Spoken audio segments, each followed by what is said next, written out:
आपको ना फिर गलतियां करने से डर नहीं लगेगा। 90% of the people don't try anything क्योंकि उनको गलती करने से डर लगता है। तो पहली बार में तो अगर सही नहीं उतरा, मान लो नहीं उतरा, अब आप बुद्धि लगाओ कि जो गलत हुआ है, मान लो मैं चली इससे केक बनाने, पहली बार मैंने केक बनाया, नहीं सही हुआ, बैठ गया बीच में से, कच्चा रह गया, मुझे नहीं पता क्या हुआ उसके साथ। बाल जनरली खुद के खुद ही काटती हूँ क्योंकि मुझे ना किसी बार्बर पे भरोसा नहीं। ठीक है, आपने कुछ किया, आपने अपने लिए किया, गलत हुआ, have the confidence to own up to it and understand कि नथिंग इज परमानेंट। कितना भी घूम लूँ बाहर, सब कुछ कर लूँ ना, घुमा फिरा के ना, जब मैं दाल चावल खाती हूँ ना, तो उससे बड़ा सुख मुझे और कभी नहीं मिलता। नमस्कार दर्शकों, आप देख रहे हैं हम नागरिक, मैं हूँ आपके साथ प्रीति कश्यप। हम आज नवमी मना रहे हैं और शक्ति की आराधना हो रही है और हम नागरिक न्यूज़ की टीम भी नारी शक्ति को सम्मान दे रही है और गोरखपुर की हम उन महिलाओं से बात कर रहे हैं जो कि एक बहुत बड़ा उदाहरण है नारी शक्ति को लेकर के और बहुत स्ट्रगल करके कहें या बहुत कम टाइम में उन्होंने अपने आप को इस्टेब्लिश किया। और इसी क्रम में आज हमारे साथ है हिरल मैम, हिरल अग्रवाल, जो कि मास्टर शेफ़ में सीज़न 2 में फाइनलिस्ट रह चुकी हैं। और मतलब ये बहुत बड़ी बात है कि गोरखपुर का कोई पर्सन, कोई लेडी वहाँ तक रिप्रेजेंट की हो गोरखपुर को। मैम आपका बहुत बहुत स्वागत है हम नागरिक न्यूज़ पे। Thank you so much, thank you so much. Ma'am सबसे पहले अपने इंट्रोडक्शन, आप मेरे दर्शकों को अपना इंट्रोडक्शन दीजिए। मैं हिरल अग्रवाल एंड अभी फ़िलहाल तो मैं अपने आप को ऐसे ही बोलूँगी कि मैं माँ की भक्त। हाँ। और एक हाउसवाइफ, एक माँ, एक बीवी, एक बहन, एक बेटी एंड एक businesswoman, all roles into one हूँ। एंड आई थिंक इससे बड़ा इंट्रोडक्शन किसी भी औरत का हो नहीं सकता है, क्योंकि मैं जो ये अपने लिए कह रही हूँ, ये मेरे ख्याल से लगभग हर औरत के लिए इंट्रोडक्शन फिट बैठेगा। तो दैट इज़ मी। और मैम जैसे आपने मास्टर शेफ़ के आप फाइनलिस्ट रही हैं और वो तो जर्नी तो आपकी बाद में स्टार्ट हुई है, लेकिन फिर भी आपकी अपब्रिंगिंग है और स्कूल्स वगैरह ये सारी आपकी कहाँ से हुई है? मैं बहुत छोटी थी, मैं 3rd स्टैंडर्ड में थी जब मेरे पापा नाइजीरिया शिफ्ट हुए, which is in West Africa, एक वेस्ट अफ्रीकन कंट्री है नाइजीरिया। तो लेगोस में हम लोग रहते थे, तो मैं पली बड़ी तो लेगोस में हूँ। और ये मेरा इंडिया से बाहर रह के जो मैं पली बड़ी हूँ ना, इसका एक बहुत अहम रोल है मेरे आज की पर्सनैलिटी में, क्योंकि जब आप किसी एक जगह पे सीमित रहते हो तो आप बहुत कुछ एक्सप्लोर नहीं कर पाते हो। बाहर रहने से क्या हुआ ना कि अलग अलग स्टेट्स के लोग, अलग अलग तरह के लोग मिले और बहुत छोटी उम्र में मिलते गए, तो एक क्या बोलते हैं ना कि आप लोगों को जानने लगे, आप लोगों की एक अलग जो पहचान होती है सबकी, उसको आप रिकग्नाइज करने लगे। हम लोग ट्रैवल बहुत करते थे। पापा को हर साल जब छुट्टी मिलती थी तो हम लोग इंडिया आते थे मनाने के लिए छुट्टियाँ अपनी। तो उसमें ना पापा का बहुत मन था, तो he would take us all over the world. तो हम अलग अलग देशों में घूमते थे और आई थिंक मेरे खाने का जो प्यार है वो यहीं से डेवलप हुआ है, क्योंकि इतना हमने बचपन में घूमा है और इतनी अलग अलग जगह खाया है ना कि शायद मालूम नहीं था कि खाने में इंटरेस्ट है, लेकिन वो मज़ा आता था। और वो चीज़ें, वो यादें, वो ये करना कि अच्छा हाँ ये क्या है, ये नया है, चलो इसको ट्राई करते। पापा मेरे बहुत शौकीन है खाने के, तो हम लोगों ने ना इस तरीके से बहुत कुछ एक्सप्लोर किया था। तो बचपन का जो मेरा अपब्रिंगिंग है ना, उसका मेरे आज के रोल में बहुत अहम भूमिका है। अच्छा मैम, आपने खाने के शौक़ को तो बता दिया, लेकिन बनाने का शौक़ कैसे आया? उसकी एक अलग कहानी है। खाने का शौक तो देखो मुझे लगता है लगभग सबको होता है, ठीक है। अच्छा खाना किसे नहीं पसंद है, बहुत कम ऐसे होते होंगे जिनको लगता होगा कि अरे कुछ भी मिल जाए चल जाएगा। मेरी शादी हुई, मुझे उससे पहले हाँ खाना खाने का शौक़ था, पर बनाने का कोई ऐसा शौक़ नहीं था। मैं हॉस्टल में, मैं इंडिया आई तो मैं हॉस्टल में रहती थी। फिर मैं मुंबई गई, तो in fact I am a student of mass com my self. तो वहाँ पे दिन भर इतना बिजी रहते थे कि ऐसे टाइम नहीं मिलता था कि अपने लिए कुछ भी बनाओ। तो रात को जब पीजी वापस आए तो जो सामने दिख गया उसी को जोड़ जाड़ के बना लिया। तो ये मालूम नहीं था कि अंदर से कुछ ऐसा आता है या नहीं आता है। लेकिन जब मेरी शादी हुई, मेरी सासू माँ ना, उनको अन्नपूर्णा बोलते थे, वो है नहीं अब हमारे साथ, लेकिन उनको खाना खाने का और उससे कई ज़्यादा खाना बनाने का शौक़ था। मैं गुजराती, मेरी शादी हुई है अग्रवाल में, तो 2 डिफरेंट कल्चर्स। तो ये होता है ना कि जब आप किसी नई जगह जाते हो तो आपको अपनी जगह क्रिएट करनी है। मुझे नहीं पता था कि कैसे करना है, लेकिन हाँ, जब आपको मालूम है कि सामने वाले को खाना बनाने का शौक है तो आप थोड़ा थोड़ा कोशिश करते हो ना कि आप किसी तरीके से उनको इम्प्रेस कर सको। तो आई थिंक यही इम्प्रेस करने के चक्कर में ना खाना बनाना आ गया। और उसमें एक एडवांटेज क्या हुआ ना, क्योंकि मैं गुजरात की थी और मम्मा यहाँ के थे, तो एक डिफरेंट फूड और डिफरेंट इंग्रेडिएंट का लिस्ट मैं लेके आई अपने साथ। जैसे एक गुजराती खाने में मूंगफली पड़ती है, तिल पड़ता है, कड़ी पत्ते का छौंक और ये सब होता है। तो ये जो छोटी छोटी चीज़ें होती है, हर चीज़ में लोग कहते हैं मीठा होता है, तो जैसे थोड़ी सी चीनी पड़ती है। तो ये जो छोटी छोटी चीज़ें हैं ना जो अलग अलग होने लगी, इससे मम्मा को भी लगा कि अच्छा ये आज क्या नया बनाएगी। तो मुझे भले ही आता था नहीं आता था, 2-3-5 जोड़ जाड़ के कुछ भी बना देती थी, पर भगवान की दया है, आशीर्वाद है कि खाना अच्छा बन जाता था। मैम जैसे फूड कल्चर की बात करें तो गुजरात का जो है वो यहाँ पे बेसिकली उत्तर प्रदेश में स्पाइसी लोग ज़्यादा पसंद करते हैं, कहीं ना कहीं वो सारी चीज़ें भी आप फेस की होंगी। शुरू में क्या हुआ ना, क्योंकि गुजरात में इट्स अ मिसकॉन्सेप्ट कि सिर्फ मीठा खाते हैं या हर खाना मीठा होता है। नहीं, ऐसा नहीं है। वहाँ पे हाँ, खाने में मीठा पड़ता है, but that is only to balance the flavours. वो मतलब जो कमर्शियली जो थालियाँ मिलती है ना, वो एक्चुअली टिपिकल गुजराती खाना नहीं है। गुजराती घरों में वैसा खाना नहीं बनता है कि एकदम सिर्फ मीठा ही मीठा है और मुंह में चाशनी घूम रही है। नहीं, ऐसा नहीं होता है। तो ये एक जो मिसकंसेप्शन था ना, ये यहाँ पे आके मेरे घर वालों का मैंने बदला, क्योंकि स्पाइसी मुझे भी बहुत अच्छा लगता है, मैं बहुत तीखा खाती हूँ। यूपी का खाना वैसे भी it's known for being spicy and a little मसालेदार, ऑयली थोड़ा सा। तो जब उस खाने में ना आप थोड़ा सा चीनी डाल दो ना, तो जो सारा स्पाइस होता है ना वो बैलेंस आउट होके ना उसका फ्लेवर क्या बोलते हैं उसको, एकजुट होके निकलता है। जैसे खाने में ना सिर्फ आपको हाय रे तीखा, हाय रे तीखा, ये नहीं होता है। आपको तीखा लगता है, लेकिन वो चीनी की वजह से, वो हल्की सी खटास की वजह से ना वो बैलेंस आउट हो जाता है। और ज़िंदगी में बैलेंस बहुत ज़रूरी है। तो मैं तो ये बोलती हूँ कि मैं इस खानदान में ना बैलेंस लेके आ गई। अच्छा मैम, आपने मास्टर शेफ़ आपने वहाँ तक उस प्लेटफॉर्म तक आप गई वहाँ पर, और फिर आपका एक केकोहॉलिक्स का एक बेकरी शॉप भी है जी। तो फिर आपको नहीं लगा कि आप रेस्टोरेंट भी ओपन कर सकते? तो बेकरी का कॉन्सेप्ट कैसे, मतलब इंटरेस्ट वहाँ पे? मैं मास्टर शेफ़ में गई हूँ, it's all because of my husband. एक होता है ना कि और ये मैं हर वुमेन से कहूँगी भी, एक बार मैं ये अपनी बात ख़त्म कर लूँ फिर। मुझे शौक़ था खाने का, ठीक है, मैंने इम्प्रेस करने के लिए खाना बनाया, सब कुछ किया, लेकिन कभी अंदर से ये मुझे कॉन्फिडेंस नहीं आया कि मैं कुछ कंपटीशन में जा सकती हूँ, नहीं जा सकती हूँ।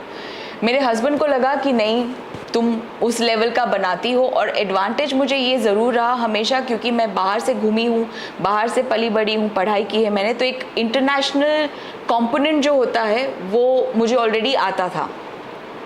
तो उन्होंने मेरा नाम मास्टर शेफ़ में भेजा, तो उनकी बदौलत मैं चली भी गई। मेरे बस में होता तो मैं कभी ना जाती। वहाँ जाके बस आपको वही करना था what you are good at. तो मैं वही करती रही बिना कुछ सोचे कि जीतना है नहीं जीतना है, बस जो मुझे अच्छा लगता था मैं करती गई, एंड ये मुकाम मुझे हासिल हो गया। आपने ऑडिशन कहाँ दिया था मैम? लखनऊ में ऑडिशन था मेरा। There were about 950 candidates for the audition. तो आई स्टिल रिमेंबर दैट, मतलब उस दिन जिस दिन मुझे फाइनलाइज किया गया और मुझे फ़ोन आया कि आपको सेकंड ऑडिशन के लिए आना है, मुझे तो भरोसा ही नहीं हो रहा था अपने कान पे। मैं कहा ऐसे कैसे हो सकता है, 1000 लोग खड़े थे लाइन में। मैंने गलत सुना है, पर हीरल क्योंकि बहुत कॉमन नाम तो है नहीं यहाँ पे, तो मेरा नाम था, तो थैंक गॉड कि it all happened, it happened. मैं जब वापस आई तो मेरा कोई ऐसा केक का बिजनेस का आइडिया नहीं था।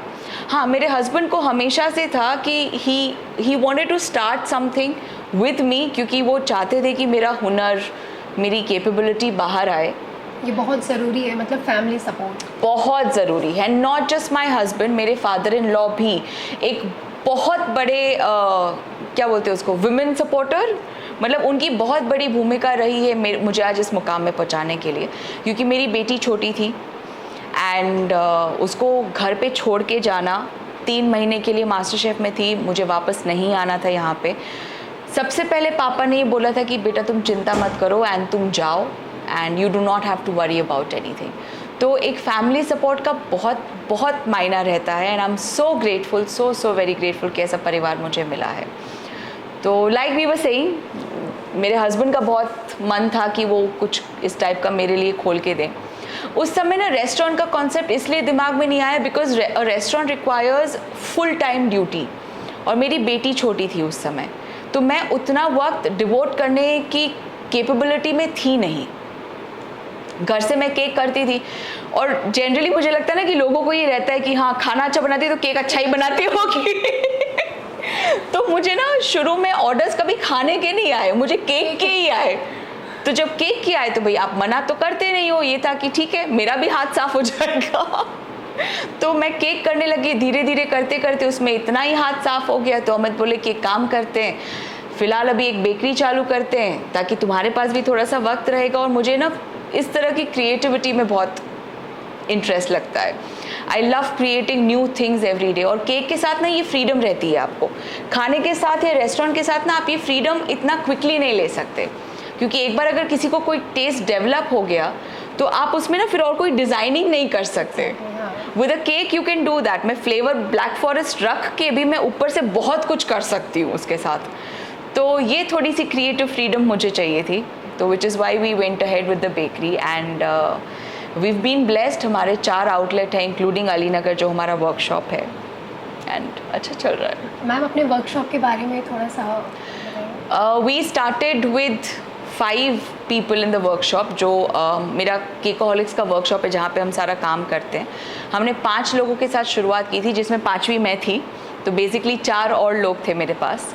एंड करते करते आज मेरे पास एक काफ़ी बड़ी टीम है, हम काफ़ी लेडीज़ को भी एम्प्लॉय करते हैं। एंड उसी में फिर अभी तो क्योंकि पिछले 2 साल से तो कोविड का सीन और ये सब चल रहा था तो हम कर नहीं पाए, अदरवाइज़ मैं उसी में अपने किचन क्लासेस या किचन वर्कशॉप्स भी होल्ड करती थी, जहाँ पे मैं दूसरी लेडीज़ को खाना बनाना सिखाती थी। व्हेन आई से खाना बनाना, इट्स नॉट जस्ट खाना बनाना, बट आप किस तरीके से अपने लोकल इंग्रेडिएंट्स को यूज़ करके कुछ अलग बना सकते हैं। और मुझे लगता है ना कि सबसे इम्पॉर्टेंट ये होता है कि बाहर से मैं कुछ भी ऑर्डर करके बना सकती हूँ, मैं कोई भी फैंसी इंग्रेडिएंट मंगा लूँगी। अब जैसे फॉर एग्जांपल सिंपल चीज़ है पीनट बटर। आज से 3-4 साल पहले मुझे पर्सनली पीनट बटर बहुत पसंद है, तो मैं कुछ उसके साथ करती रहती थी। यहाँ पे अगर मैं किसी को ये बोलूँ पीनट बटर, तो आज भी कई लोग हैं जिनको शायद मालूम नहीं होगा कि पीनट बटर क्या है, और अगर मालूम भी होगा तो इट्स अ वेरी बेसिक कि अच्छा शायद केक पे आइसिंग की तरह यूज़ कर लेंगे हम उसको, अदरवाइज हम उसका करेंगे क्या। तो लोकली आपके पास जो अवेलेबल है आप उसको कैसे यूज़ करके अपने रोज़ के खाने को किस तरीके से अलग कर सकते हैं, वो एक कॉन्सेप्ट मैंने इंट्रोड्यूस किया है, and that is what I stick bye. I don't believe in buying fancy foods कि ऑनलाइन ऑर्डर कर लो, अच्छा हमने फलानी जगह का फलाना ऑर्डर किया और हम ये बना रहे हैं, क्योंकि अगर वो आपके एरिया में लोकली नहीं मिलता है, यानी उसकी यहाँ पे वो उपजाऊ नहीं है इधर, वो यहाँ पे ग्रो नहीं करता है, और अगर कोई प्रोडक्ट किसी एरिया में ग्रो नहीं करता है तो यानी उसकी वहाँ पे ज़रूरत नहीं है। कभी कभी ये भी होता है ना, डिमांड्स भी क्रिएट होते हैं, तो बाहर से वो सारी चीज़ें आती हैं तो फिर भी लिमिटेड लोग ही यूज़ करते हैं। बिल्कुल बिल्कुल, आई एब्सोल्युटली अग्री। जैसे एक ये मैं बोलूँगी तो मुझे बहुत लोग बोलने वाले हैं, लेकिन एक आजकल बहुत चला हुआ है कीनुआ। अच्छा quinoa, right. What is quinoa? Quinoa is a grain, ठीक है। लोग कहते हैं कि it's low calorie, it's very good for dieting, हम डाइट में खाएंगे। आप कीनुआ बाहर से मंगा रहे हो, भाई अर्जेंटीना का क्रॉप है, ये बाहर से आता है। ऑफ कोर्स भाई बाहर के खाने में कोई बुराई नहीं है, मैं ये तो ना कह रही हूँ कि नहीं, बट उसी के ऑप्शन में आपके पास लोकली भी अवेलेबल है कुट्टू, आपके पास लोकली अवेलेबल है जौ, आपके पास लोकली अवेलेबल है बाजरा, ठीक है। किनुआ की खिचड़ी आप खा रहे हो बिकॉज वो लो कैलोरी है, आप बाजरे की खिचड़ी खा के देखो, आप कुट्टू की खिचड़ी खा के देखो। तो मतलब अगर हम देखें पुराने ज़माने में तो लोग जौ के आटे का मतलब रोटी वगैरह खाते थे, बिल्कुल। अब वो चीज़ें खत्म हो गई है, उसकी जगह अब हम क्या मल्टीग्रेन, हाँ वेस्टर्नाइजेशन की, हम सनफ्लावर सीड्स डाल के और हम फलानी जगह के हम कीनुआ का फ्लावर डाल के, आप वही चीज़ लोकली भी कर सकते हो। अच्छा, अगर किसी चीज़ की ब्रांडिंग करनी है तो उसको वेस्टर्न कल्चर से जोड़ दो। Absolutely, absolutely. और मुझे ना यही जो मेरे पास कई लोग आते हैं कि तुम हमको सैलड सिखा दो, हम किनुआ का सैलड खाएंगे, ये खाएंगे, वो खाएंगे। मेरा बस एक ही रहता है कि मुझे सिखाने में कोई प्रॉब्लम नहीं है, क्योंकि मैं खुद घूमी हूँ तो मुझे मालूम है, ठीक है। बट आपके पास जो लोकली अवेलेबल है आप उसको क्यों नहीं यूज़ करते हो? ठीक है, जैसे जौ है तो आप जौ के आटे की रोटी खा के देखो, बहुत स्वाद होता है उसमें, ग्लूटेन फ्री होती है, मिनिमल ग्लूटेन होता है उसमें, 5% ग्लूटेन के आसपास होता है।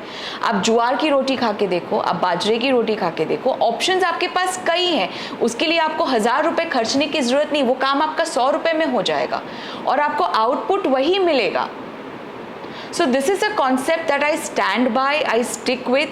I do not believe in getting fancy foods. आप मुझे लौकी ला के दोगे तो उस लौकी के सिवाय लौकी की सब्जी और लौकी के कोफ्ते के हम उसको क्या और कर सकते हैं? क्या मैं एक लौकी का बेक बना सकती हूँ? क्या मैं लौकी का केक बना सकती हूँ? क्या मैं लौकी के रोल्स बना सकती हूँ? उस लौकी का मैं क्या कर सकती हूँ? ये आई थिंक अगर लोग सोचना शुरू कर दें तो हमारी लोकल जो प्रोड्यूस है, हमारे जो लोकल खपत है, उन चीज़ों की ज़्यादा हो जाएगी and it would help the economy overall in a small little way. अच्छा मैम, कई बार ये होता है कि हम कुछ नया ट्राई करते हैं तो फर्स्ट अटैम्प्ट में वो इतना सक्सेसफुल नहीं होता, तो लोग कहते हैं यार क्या बना दी, एकदम बर्बाद कर दी, पैसा बर्बाद कर दी। तो ये सारी चीज़ें भी फेस करने को मिली होंगी काफ़ी। सही बताओ नहीं उसका कारण क्या है? एक चीज़ वही जो मैंने आपसे बोला ना कि मैं सबके साथ ये शेयर करना चाहती हूँ, जब टॉक ख़त्म हो जाए वो शायद मैं अभी शेयर कर लेती हूँ। आपके अंदर बहुत ज़रूरी है कॉन्फिडेंस। ठीक है भाई, पहली बार आप कुछ बनाने जाओगे तो कभी सही नहीं उतरेगा, और मैं ये बोलती भी हूँ कि अगर पहली बार में सही उतर गया तो वो तुक्का है, वो दूसरी बार में तो नहीं उतरेगा सही। ठीक है, तो पहली बार में तो अगर सही नहीं उतरा, मान लो नहीं उतरा, अब आप बुद्धि लगाओ कि जो गलत हुआ है, मान लो मैं चली इससे केक बनाने, पहली बार मैंने केक बनाया, नहीं सही हुआ, बैठ गया बीच में से, कच्चा रह गया, मुझे नहीं पता क्या हुआ उसके साथ। भाई कुछ भी हो जाए, मैंने उसमें 200 ग्राम मैदा डाला ना, मैंने उसमें 100 ग्राम चीनी डाली है ना, तो मेरा पैसा तो लगा है ना। मैं उस कच्चे केक को या जले केक को या उस पके हुए केक के साथ क्या कर सकती हूँ? जिस दिन आप वो करना सीख जाओगे ना, आपको अपने ऊपर इतना कॉन्फिडेंस आ जाएगा कि आपको गलत होने से डर नहीं लगेगा। That even if I go wrong, I know that I will be able to make it right. Worst comes to worst क्या होगा कि आपको फेंकना पड़ेगा ना, तो फेंकने तो आप वैसे ही वाले थे, तो आप कुछ ट्राई कर लो उसके साथ, क्या पता कुछ बन ही जाए, और वो जो बनेगा ना वो आपकी इजाद होगी, उस पर आपका ठप्पा लगेगा। That will be your, exactly your copyright. Nobody will be able to take it away from you.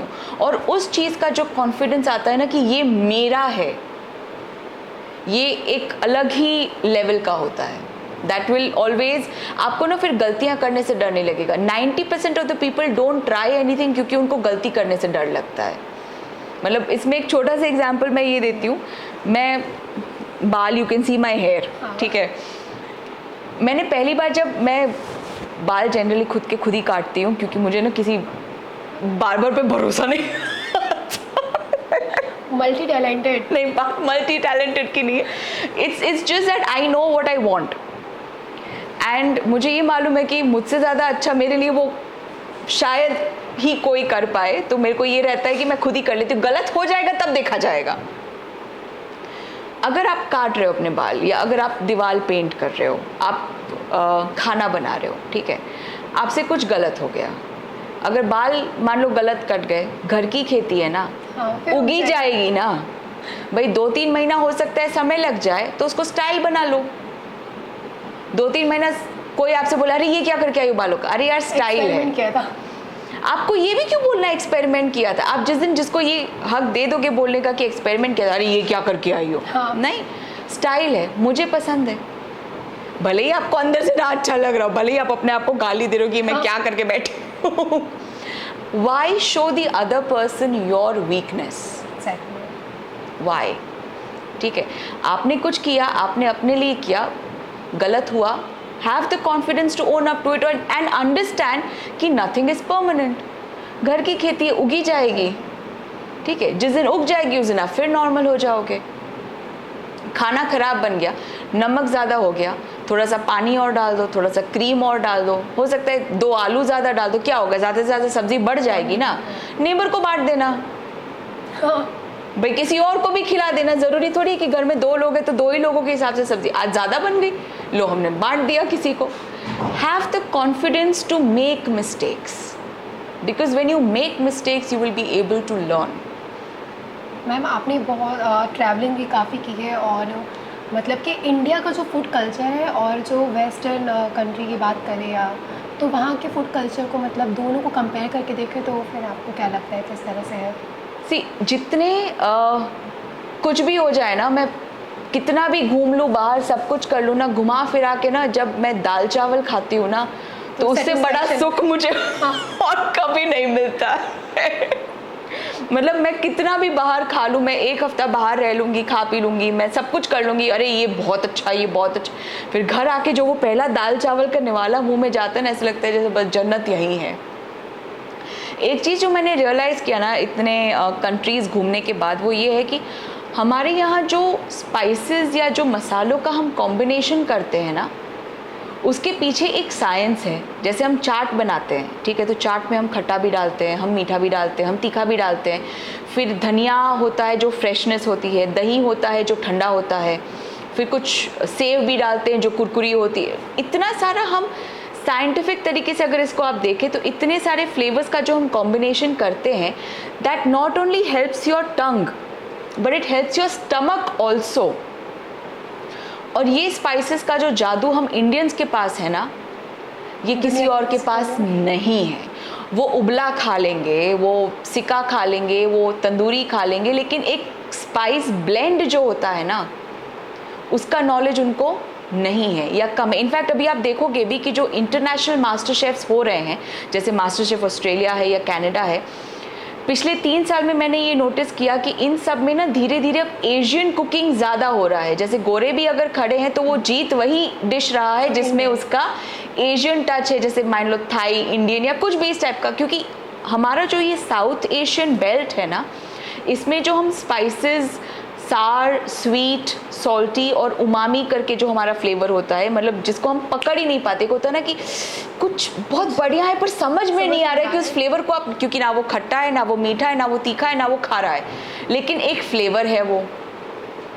तो इसका जो कॉम्बिनेशन निकल के आता है ना, ये वेस्टर्न कंट्रीज अब समझ रही हैं.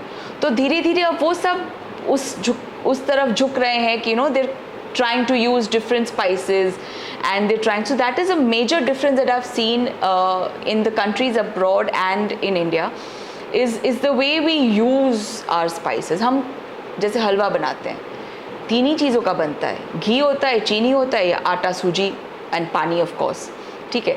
लेकिन इसका एक जो प्रोपोर्शन होता है, एक जो तरीका होता है बनाने का, उसमें आप ऊपर से कभी इलायची डालते हो, कभी कोई सौंठ डाल देता है, कभी कोई जायफल डाल देता है, तो हर जगह का छोटा छोटा जो चेंज होता है उसकी वजह से उसका स्वाद बदल जाता है. येट जो बेसिक इंग्रेडिएंट्स है उसके सेम रहते हैं. So this is what makes Indian food very very different from food anywhere else. And when I say Indian, I would also like to include the entire Asian subcontinent, क्योंकि आप Malaysia चले जाइए, आप Thailand चले जाइए, इन सब जगह भी it's very similar to Indian food, क्योंकि अफेक्ट. मैम वुमेन एम्पावरमेंट को आप इंडिया में और बेसिकली आप गोरखपुर में इस टाइम रह रहे हो, तो फिर आप किस तरह से मतलब वुमेन एम्पावरमेंट को देखते हो कि किस तरह से ग्रो किया है पिछले पास्ट ईयर्स में कंपैरिजन में? मेरी शादी हुई थी 16 साल पहले. I got married 16 years, I know, 16 years ago. I got married 16 years ago. पिछले 5 साल में, 5 भी नहीं, उसे 7 years, क्योंकि जब मैंने काम शुरू किया, आज 10 साल हो गए मुझे काम करते हुए. मैंने जब काम शुरू किया था तो उस समय विमेन नहीं करती थी इतना काम, मतलब women wouldn't work so much, it was more about house and घर का ध्यान.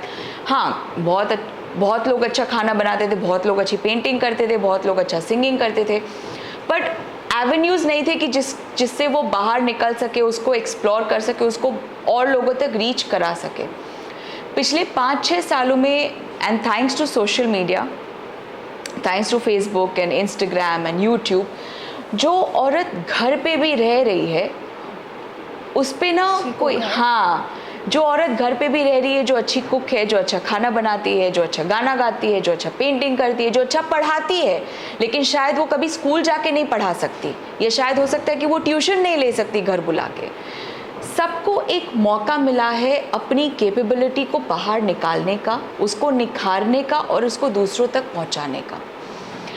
And again this is one more thing I stick by, there is always place in the market for new players. कोई भी market कभी भी इतना saturate नहीं हो सकता कि उसमें किसी नए आदमी या नए बिजनेस की जगह ना हो। आज मुंबई दिल्ली की अगर हम बात करते तो इतने रेस्टोरेंट्स हैं वहाँ पे, फिर भी खुल रहे ना नए, क्योंकि जितने नए लोग मार्केट में बिजनेस करने आते हैं, आप ये समझिए उतने ही नए लोग मार्केट में कस्टमर के तौर पे भी उतरते हैं। सो इट्स अनलेस की इकोनॉमी ही एकदम बैठ जाए तो अलग बात है, but otherwise there is always place in the market, and this place is now being taken over by women, which is a very very beautiful thing.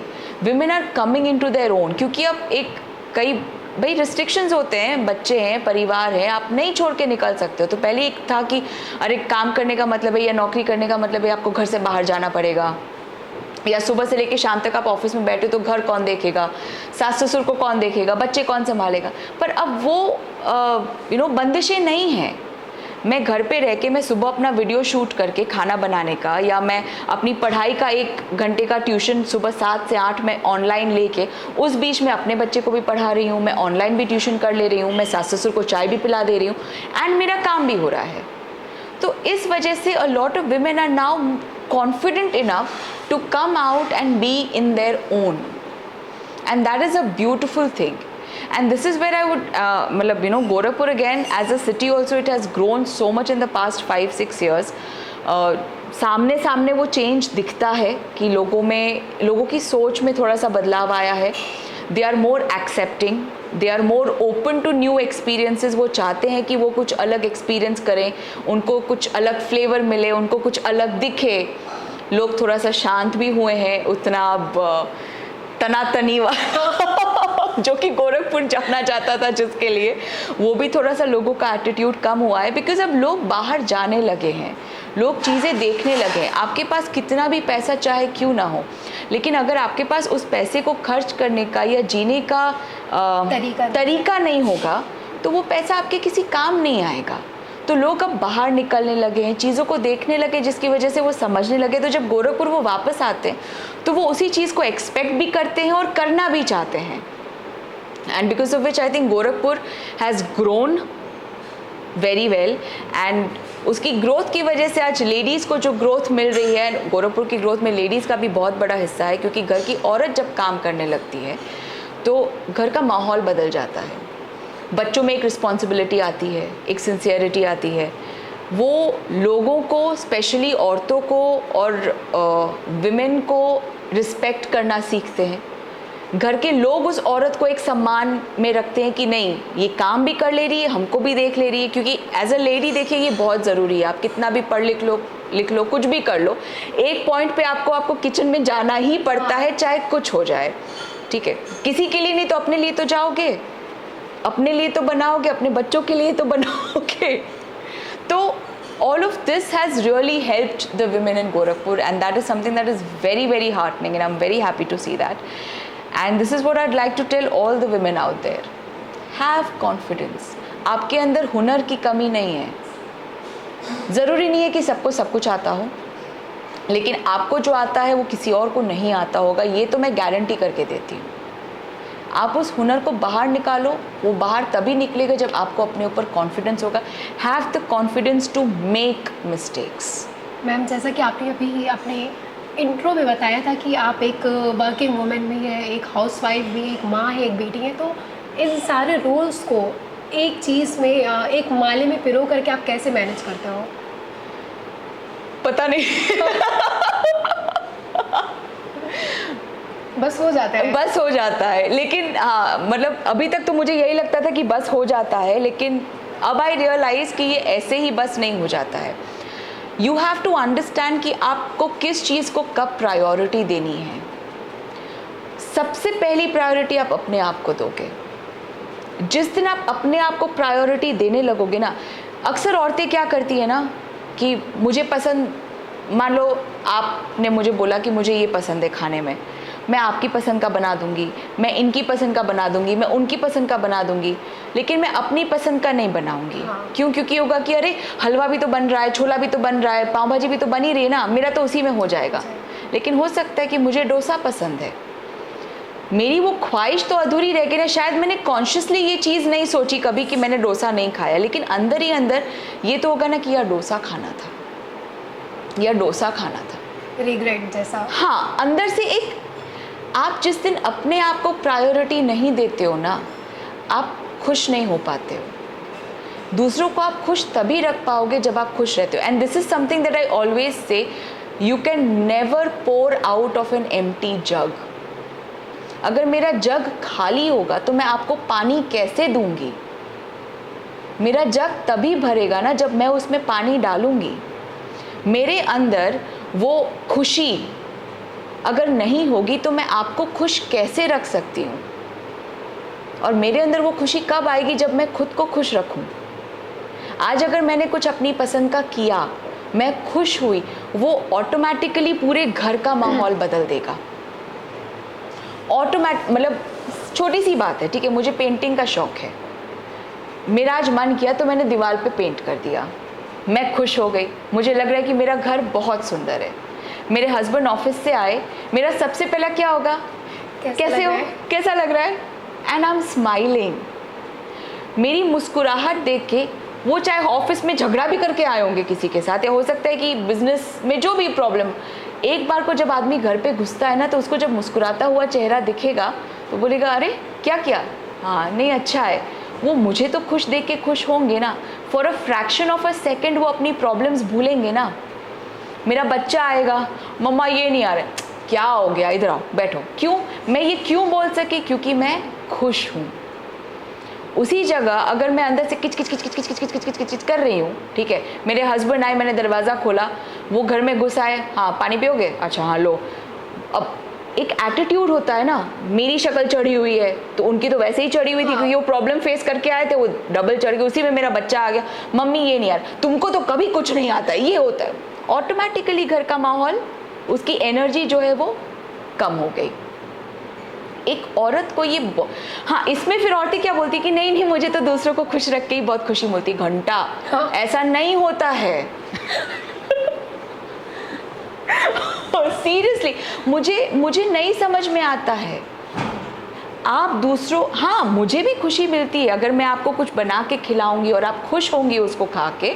भले ही आपको करेला पसंद है, मुझे नहीं पसंद है, लेकिन मैंने आप करेला बनाया, आपने खाया और आपको अच्छा लगा तो मैं खुश होंगी। बट सिर्फ वो खुश रखना मेरा काम नहीं है, उतनी खुशी से मेरा जग नहीं भरेगा, क्योंकि वो ऊपरी खुशी है। फिर आप क्या सोचने लगोगे कि मैं दूसरों को खुश कैसे रखूं के तरीके आप ढूंढने लगोगे। वो आपकी खुशी नहीं ढूंढोगे आप। जब आप खुश रहोगे ना, तो आपको दूसरों को खुश रखने के तरीके नहीं ढूंढने पड़ेंगे। लोग आपके साथ रह के अपने आप खुश हो जाएंगे। लोगों को आपसे बात करने का मन करेगा, and that will only happen when you have the happy energy around you. So make yourself the priority, put yourself first. When I say put yourself first, take care of yourself. हाँ, आज मैं अच्छी लग रही हूँ, मुझे आज ये खाना था तो मैंने ये भी बनाया है। हफ्ते में आप 6 दिन दूसरों के पसंद का खाना बनाओ, एक दिन अपने लिए खाना बनाओ, आपको अच्छा लगेगा। एक दिन मतलब पूरे दिन में 1 घंटा आप अपने लिए ऐसा निकाल दो। आप 1 घंटा नहीं निकाल सकते, आप 15 मिनट अपने लिए ऐसे निकाल लो जिसमें आप वो करो जो आपको अच्छा लगता है। इसलिए नहीं कि हाँ मैं सिलाई कर रही हूँ क्योंकि मेरी बेटी को ये स्वेटर बहुत पसंद है। नो, आपको सिलाई पसंद है, आप इसलिए बना रहे हो। उसका बाय प्रोडक्ट ये है कि स्वेटर वो बन जाएगा जो आपकी बेटी को पसंद है। तो वो बाई प्रोडक्ट जो है ना, वो डबल खुशी देगा, वो अलग चीज़ है, but your priority is you. Make your self happy, you will automatically make everybody else happy. You will not have to work at it. So this is very important. And जब वो role आपका in place होता है ना, तो दिमाग अपने आप अच्छे से काम करता है. हाँ, आज मेरे काम को ज़्यादा मेरी ज़रूरत है तो मैंने उसको प्रायोरिटी दे दी. आज बच्चे का एग्ज़ाम है तो मेरे बच्चे को ज़्यादा ज़रूरत है तो मैंने बच्चे को प्रायोरिटी दे दी. आज आपको पता है कि हस्बैंड का कुछ स्पेशल काम है, दिन है, कुछ भी है, तो आज हस्बैंड को प्रायोरिटी की ज़रूरत है. जिस दिन आप ये करने लगोगे ना, आपके घर वाले भी आपकी प्रायोरिटी को समझेंगे. वो भी ये मानेंगे कि नहीं, आज मम्मी को वो काम है, कल तो थी ही ना मम्मी मेरे साथ, आज मम्मी को ये काम है, आज मम्मी को ये कर लेने दो. अदरवाइज आप ना, मतलब in English we call it spreading too thin. जब आप किसी भी चीज़ को बहुत पतला फैलाते हो ना, तो उसके फटने के चांसेस बढ़ जाते हैं. Which is what 80% of the women do. They are trying to do everything all the time. नहीं कर पा रहे हैं तो उनको लग रहा है कि हाय, आज तो मैंने बच्चे को नहीं देखा. आज आपने आज नहीं देखा, पर आप रोज़ देखते हो ना, उसने क्या पढ़ा, नहीं पढ़ा, उसका क्या चल रहा है, नहीं चल रहा है, क्या हुआ उसके साथ, आप रोज़ देखते हो ना. एक दिन अगर आपने नहीं देखा क्योंकि आप कुछ और कर रहे थे, that shouldn't make you feel guilty. No, it is not because you are a bad mother. It is only because आपको लगा कि उस दिन किसी और चीज़ की आपको ज़्यादा ज़रूरत थी. आप भगवान नहीं हैं, आप माँ हैं, आप एक औरत है. एंड मैं माँ भी नहीं बोलूँगी, आप भगवान नहीं हैं, आप एक औरत हैं. And that is what is important.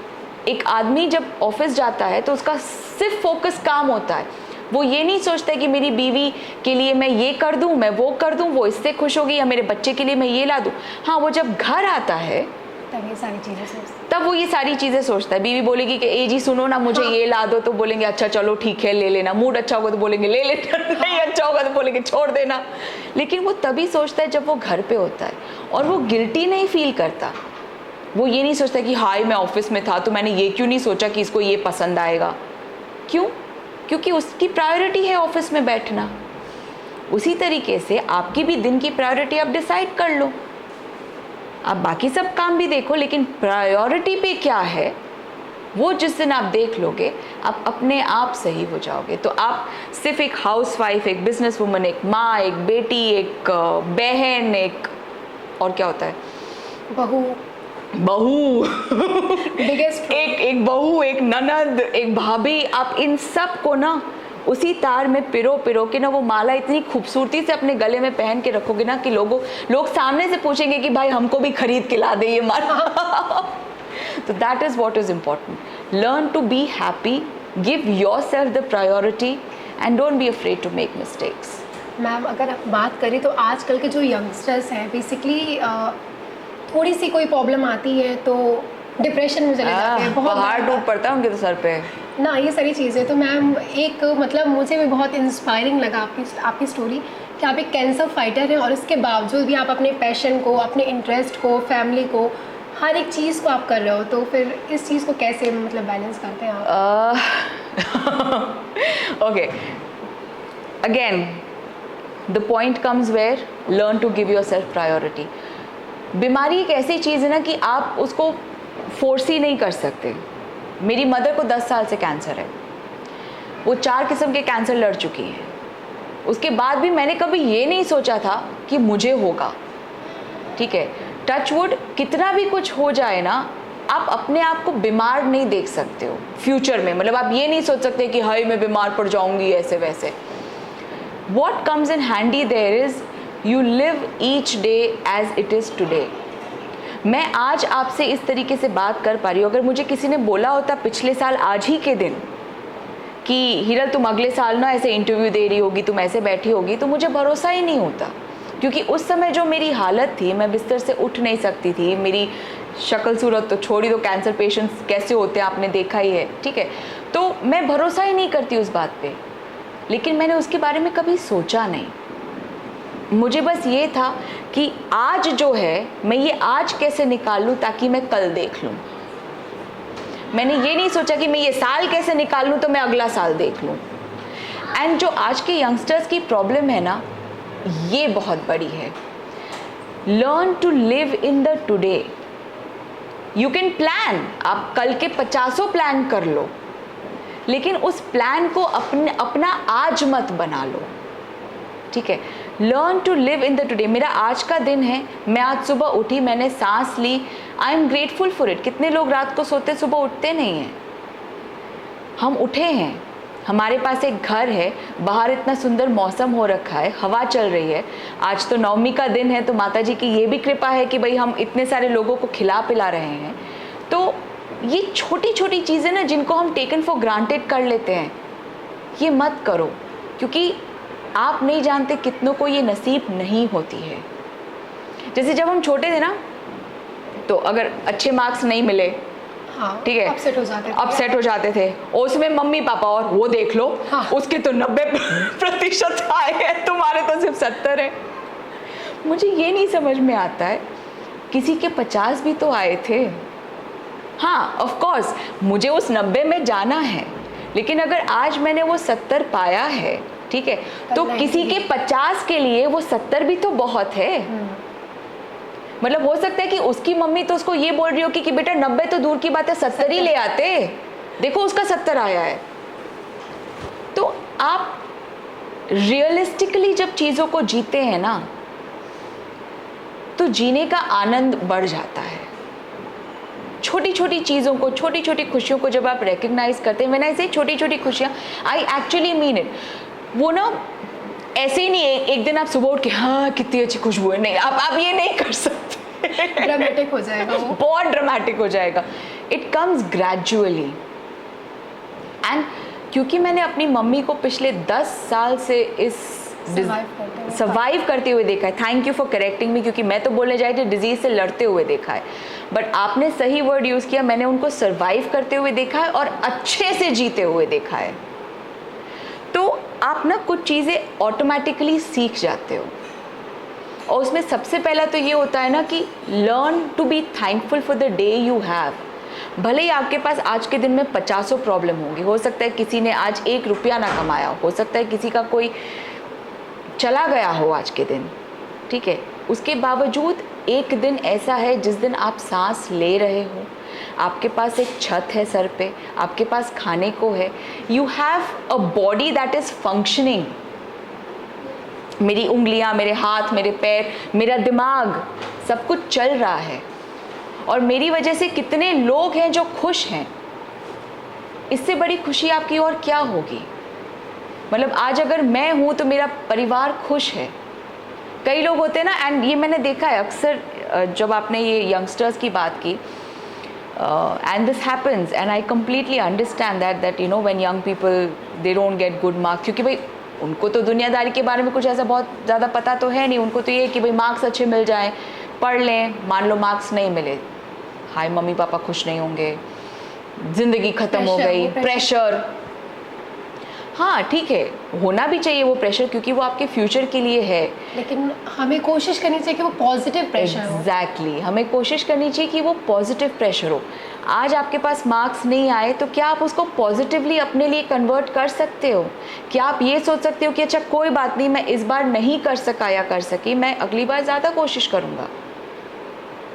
आप हो तो ह्यूमन ही ना, भगवान तो हो नहीं, सबकी कैपेसिटी सबके पास नहीं हो सकती है ना। कोई मुझे बोलता है कि अरे तुम इतना कर लेती हो, कैसे कर लेती हो? मेरी कैपेसिटी कुछ और है, पर आपकी जो कैपेसिटी है वो आपकी है ना। आप जो ये कर लेती है वो शायद मैं कभी नहीं कर पाऊंगी।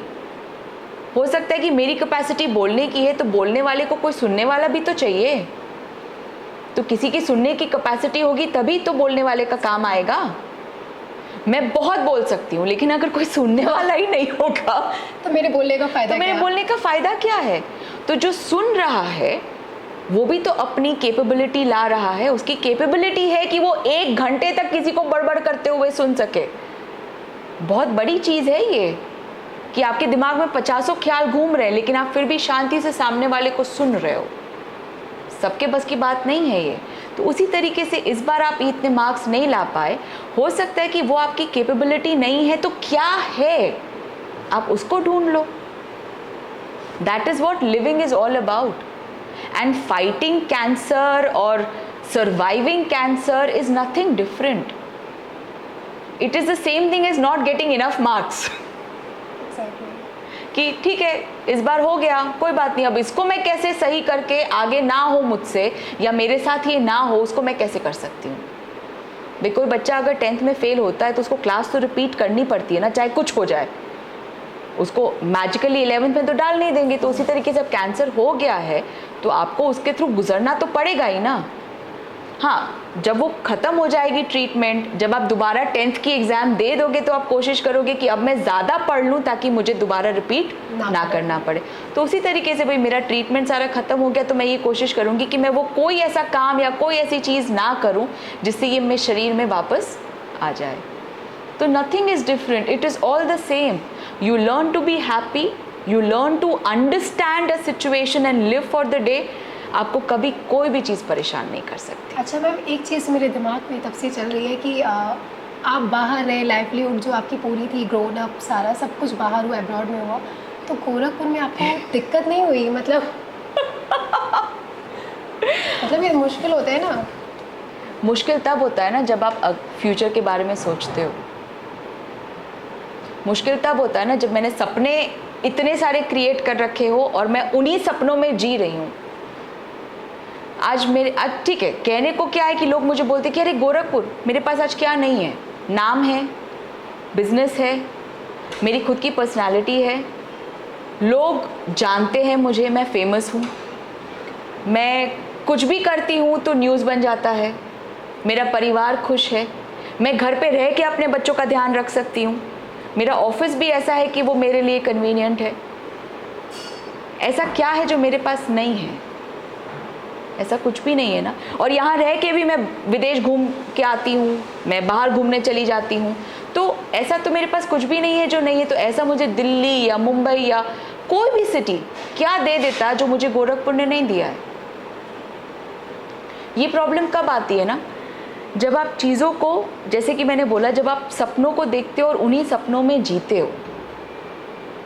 मेरा सपना जब मैं बड़ी हो रही थी, when I was studying mess com, तो मुझे जर्नलिस्ट बनना था। ठीक है, मुझे बात करने का शौक़ तो है ही, मैं पटर पटर पटर बहुत बोल सकती हूँ, इंटरव्यूज़ भी मैं बहुत अच्छे लेती हूँ। मैं मुंबई में काम भी करती थी एक प्रोडक्शन कंपनी के लिए, तो जहाँ पे मैं काम करती थी तो वहाँ पे क्योंकि हमारा फिल्म लाइन वाला सीन था, तो सब एक्टर एक्ट्रेसेस के घर जाके उनके इंटरव्यूज़ लेना, उनके इंटरव्यूज़ वो सेटल करना, ये सब मेरा काम था। नाउ अंडरस्टैंड दिस, मेरा सपना क्या था? मेरा सपना था जर्नलिस्ट बनना, या मेरा सपना था एक्टर एंड एक्ट्रेसेस को देखना।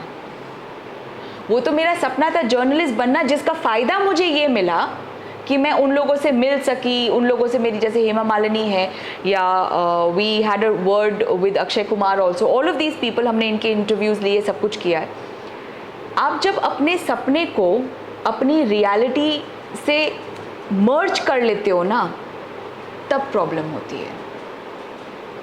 मैं यहाँ पे हूँ, सपना तो मेरा पूरा हो ही रहा है ना। आज मैं इंटरव्यू ले नहीं रही हूँ, लेकिन मैं दे रही हूँ।